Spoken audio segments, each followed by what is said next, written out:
Well, thanks, Freddie and Tali, for the gracious introduction and reference. This talk is kind of a balancing act in the sense that I would like to cater to everyone, but also give something to the experts. So I will try to illustrate all of the ideas. And the danger is that I might miss some of the audience, but hopefully you will be able to rejoin me during the talk, as I will try to illustrate the mathematical concepts in pictures. And hopefully I won't disappoint the experts like Yoav by being just shallow and giving very few details. So BOOM stands for Boosting with Momentum. This is joint work with Indranil Mukherjee, Kevin Kanini, who are from Google, and Rafael from well, I was never able to pronounce his name correctly. Rafael from, or Raf from UC Berkeley. So let me start with an example. This is actually a real example of high-dimensional sparse data. Suppose we want to predict whether an advertisement, suppose we want to predict whether an advertisement is likely to be clicked. You do some, search for a query. Suppose you search for Fernando's flower shop, and the question, and you see San Fernando florists, and the question is whether we're going to, as a user, I'm going to click on that ad. In this case, I'm not likely to click on that ad, but how is a prediction formed? So basically what we have, whether it's a famous search engine like Bing or a less used engine like Google, we're going to employ many Boolean predicates. Predicates like the query word is flowers. So clearly there are many Boolean predicates because every noun would be a predicate. And more complex predicates, like a conjunction of two predicates. And then we're going to evaluate them. So the evaluation is going to be naturally a very high-dimensional vector. And the question is how to combine the predicates so as to make an accurate prediction. So this is, the formal setting in a picture, and I'm going to, cheat a little bit in the sake of, the general audience. So basically, features are just Boolean values. Take just Boolean values. In this case, we have 8 features and 7 examples. And the target, in the case of advertisement, is click or no click, 0 or 1, or -1 or 1 if you wish. It can be real valued if we want to, say, estimate prices. And if we look at this example, there are frequent but no informative features like this one. And there is an infrequent yet informative feature like feature number 6. Every time it's on, and I will use on for 1, the feature, the target is 1. Okay?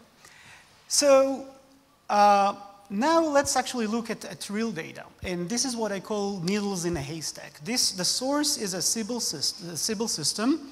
By now it's actually, the system was published in public.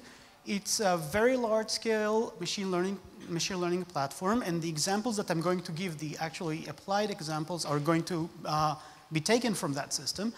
These are 4 different problems. I can't tell you what the problems are for 2 reasons. One, I forgot the correspondence between the letters and the problem, and secondly, I'm not supposed to tell you, but it's something like, a YouTube prediction problem. And you see that, what is the scale of the problems that we deal with in terms of number of examples, the amount of training data as it's sort of stored on a disk. And the 2 interesting columns, most interesting columns, is the 3rd and the 4th. The 3rd tells you how many predicates we actually employ. In one problem, we have over 2 billion predicates. It's in million.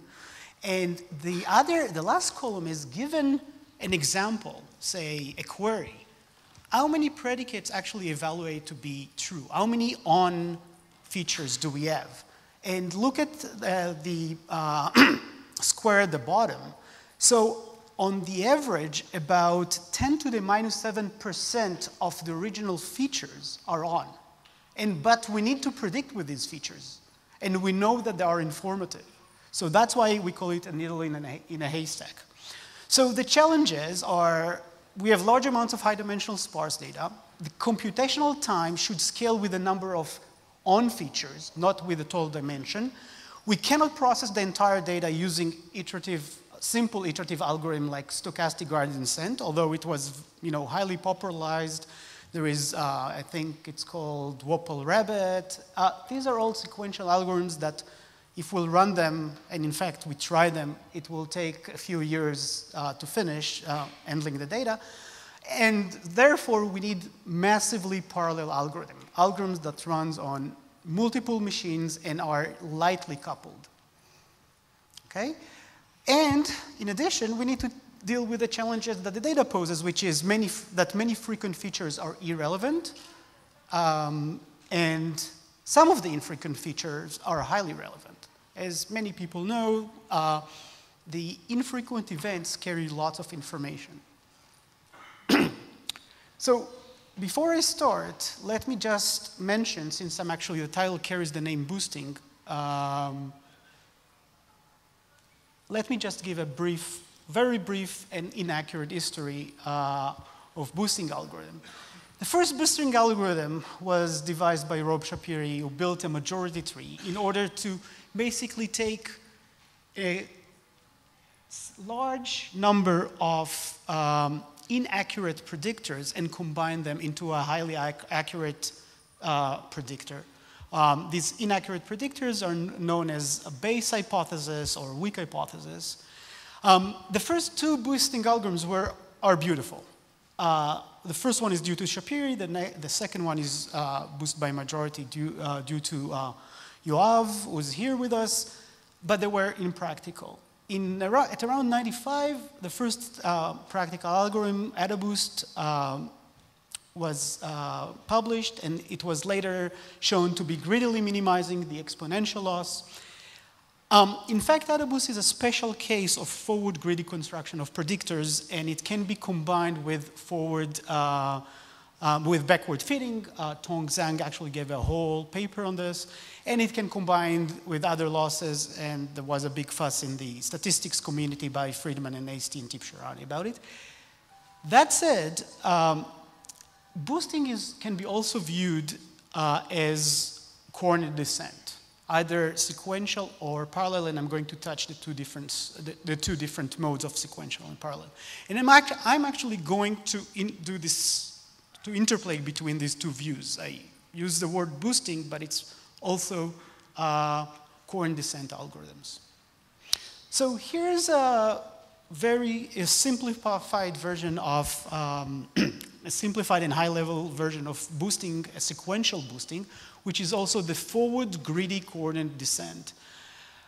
The algorithm works in round. On each round, we choose a predictor, which is denoted ht of x. So this predictor can work on any domain. It can work over strings, but its output is typically into the reals or into 0, 1.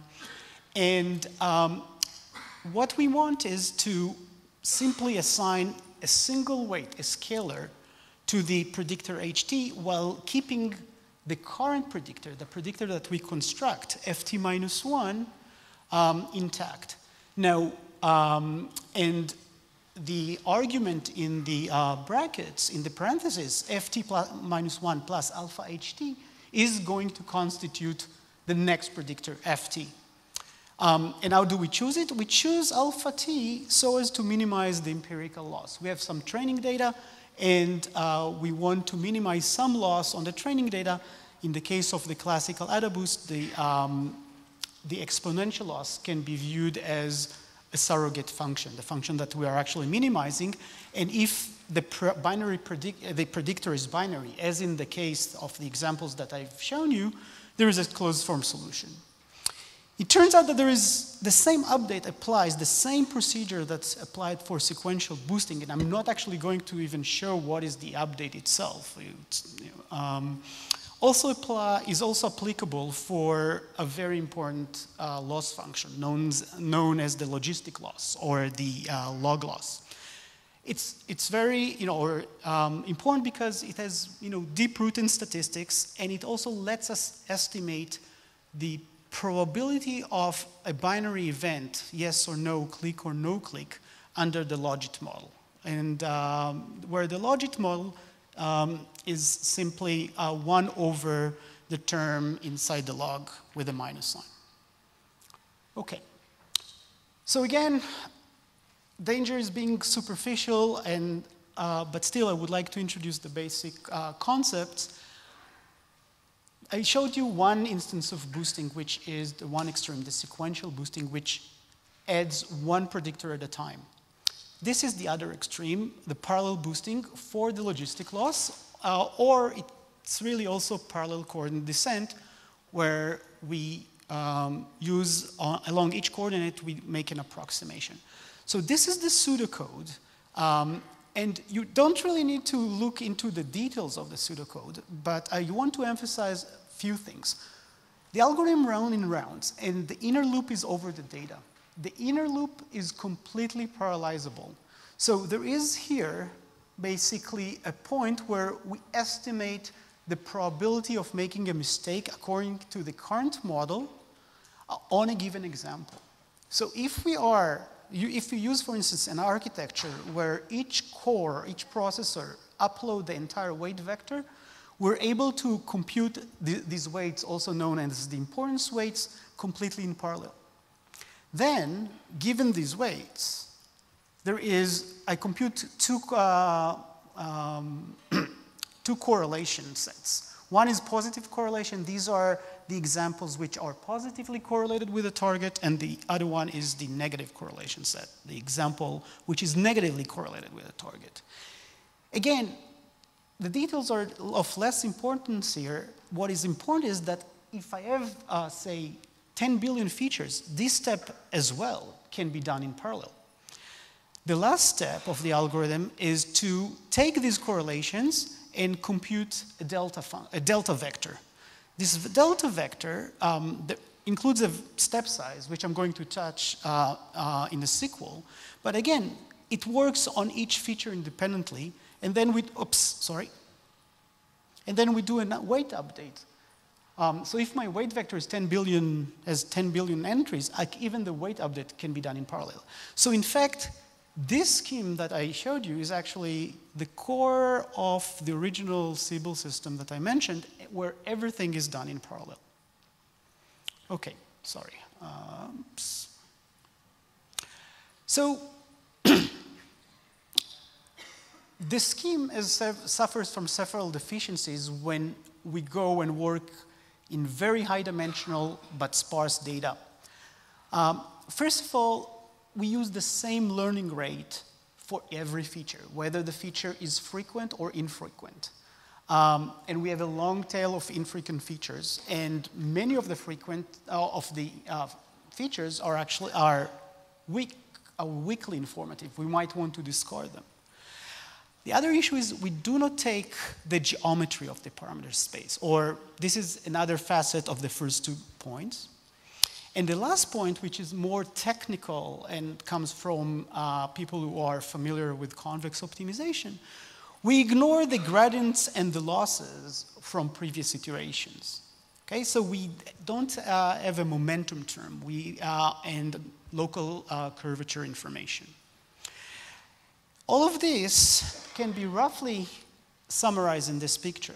So think of these 2 billion features. I take, say, one very frequent feature, which is along this diagonal, and one infrequent feature, which is along this direction.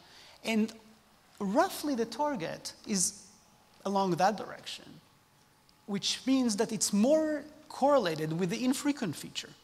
But because of the geometry of the space, if I'll use either gradient descent or parallel coordinate descent, it will take me a long time to recognize that the infrequent feature is very important, and I'm going to be overwhelmed by the frequent one.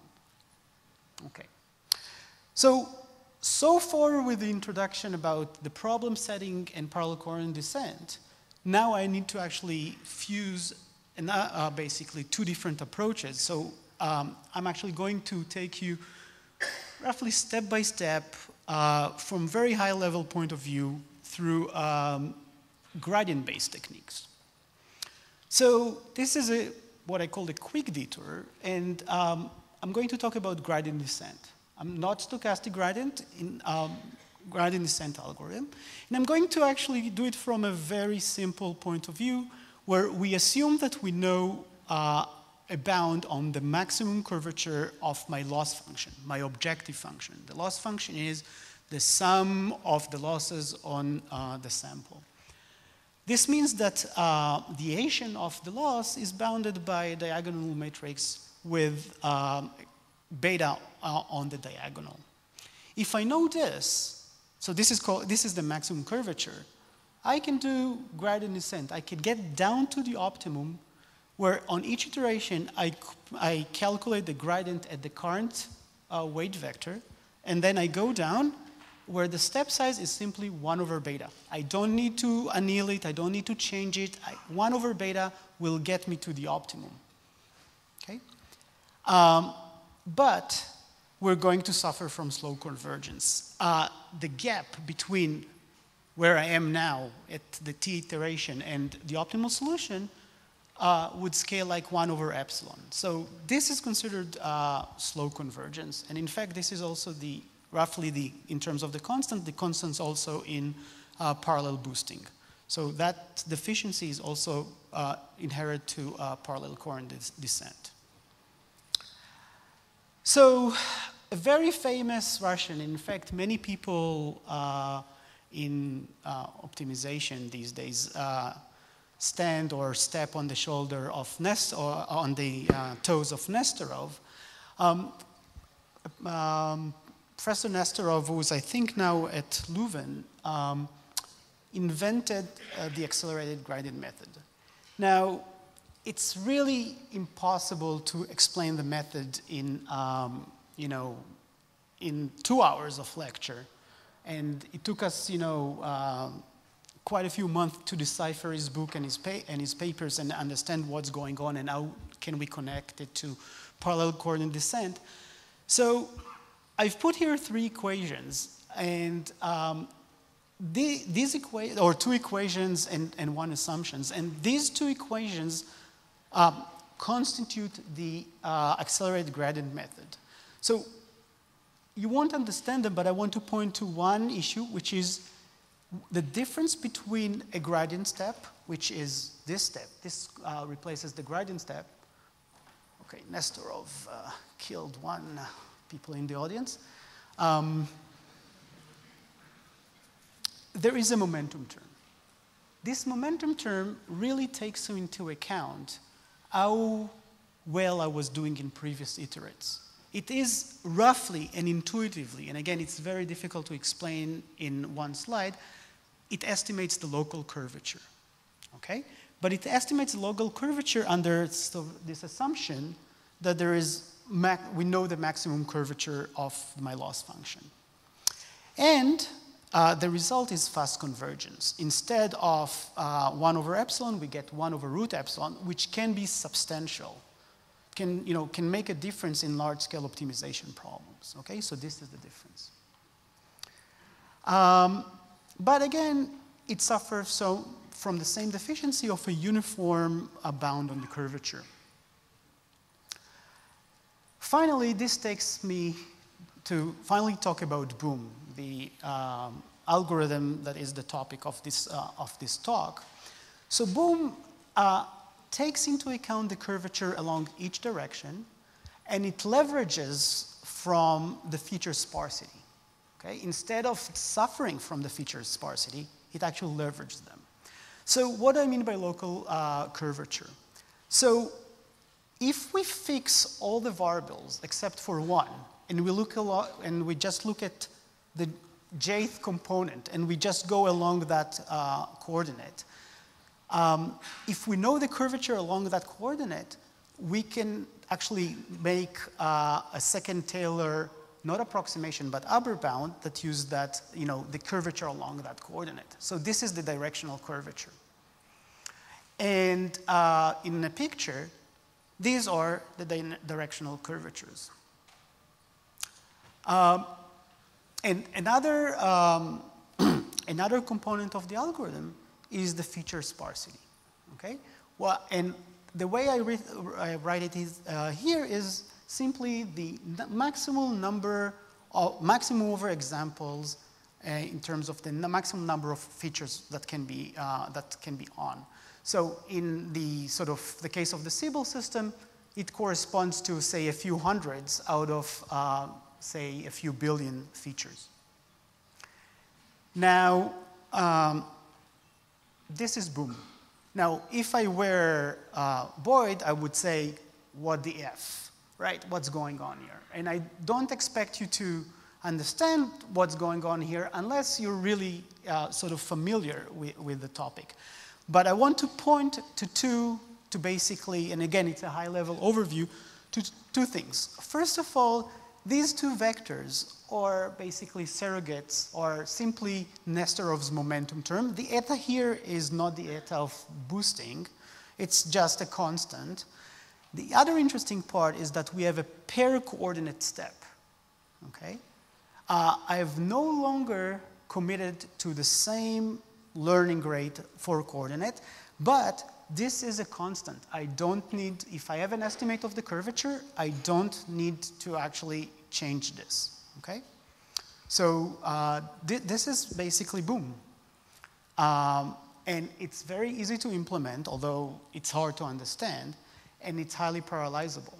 Nothing prevents me to use basically the same infrastructure that I showed you for this parallel coordinate descent for logistic regression to use for boom, and it works with general convex loss functions. And the end result is that we get the same rate of convergence in terms of the accuracy, but the important part is this constant, these constants over there. And in order to explain them, I'm going to quote one of my dear friends, Yoram Singer, who many years ago, I think, termed this phrase.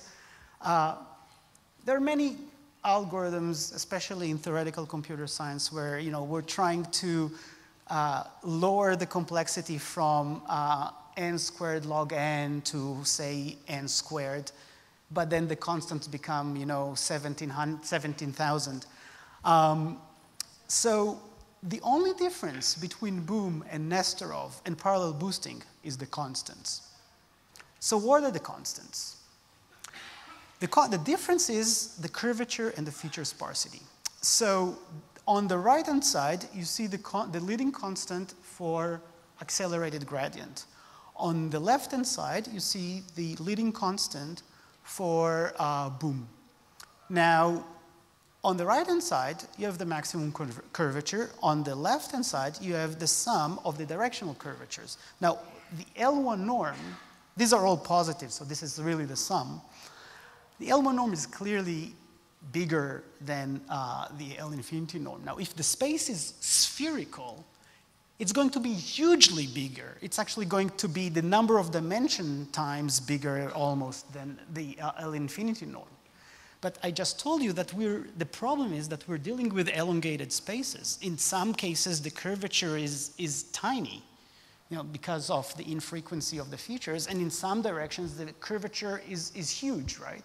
So if we have this really long tail of low curvature features, it's going to be a big win, okay? The other big win is the dimension. Standard algorithms scale in terms of convergence rates in terms of the dimension. In my problems, or the problems that my colleagues and I have been dealing with, we have 10 to the 9 dimensions is easy. 10 to the 10 is feasible, and I'll stop here. Number of on features, the number of features which are on per example is about 100, okay? Maybe 1,000, much, much smaller. Okay, so this is an incredible win, okay? So if you didn't understand much of the talk, I hope you got the gist here. We have an algorithm that is data specific. It doesn't work well on, say, vision data or speech data, but on sparse binary data, it kicks ass. Okay. So now let me describe two experiments with real data sets. These data sets are very large, but they're not the largest. They're not one of the ABCD problems. These are regression problems. We need to predict, say, price of a product. Dataset 1 has 8 billion examples, 2 million binary features. Dataset 2 is about, over 5 billion and almost billion features. Both datasets have very similar statistics. They have a long tail of sparse features. 90% of the features occur in less than 7,000 examples. This is, again, a facet of the needles in the haystack. And hundreds of the features appear in 10 million examples. So we have like a very sharp head of very frequent features that if we just go along the gradient, they will overwhelm the infrequent features. So here are the results. This is an example. These are curves that, that run on the Sibyl system. We use about 500 cores. Each iteration is about 1 minute, thanks to many algorithmic improvement. And what I show here is just two curves. You can ignore the dotted line because this is just the test set performance. I gave it just to show that it's, we're fine in terms of generalization. In green, hopefully you can see it, you see boom. And in red, you see improved parallel boosting or improved coordinate descent. So this is not even the vanilla coordinate descent. This is a version of parallel coordinate descent that is about 2-fold faster than, say, the original parallel boosting. Still, this is a logarithmic scale. There is a huge difference. And this difference actually amounts to running time of, say, a few days to a few hours, okay? Now, we also try to run the Nesterov accelerated gradient, which has a huge reputation. It would have taken us a few weeks if we wanted to get full results for it. This is how slow it was. And sequential boosting, the classical boosting algorithm, was clearly too slow for that problem. So I'm slightly over time, but hopefully I think you got a relatively nice message where if you don't ignore the statistics of the data and you don't ignore the constants and you devise specific algorithms, you can get a huge leverage. So let me finish here and just give acknowledgement to the entire Sibyl team. Sibyl is prophetess in Greek, and this is just, I think, also already a partial list of the team members of the Sibyl team. Thank you.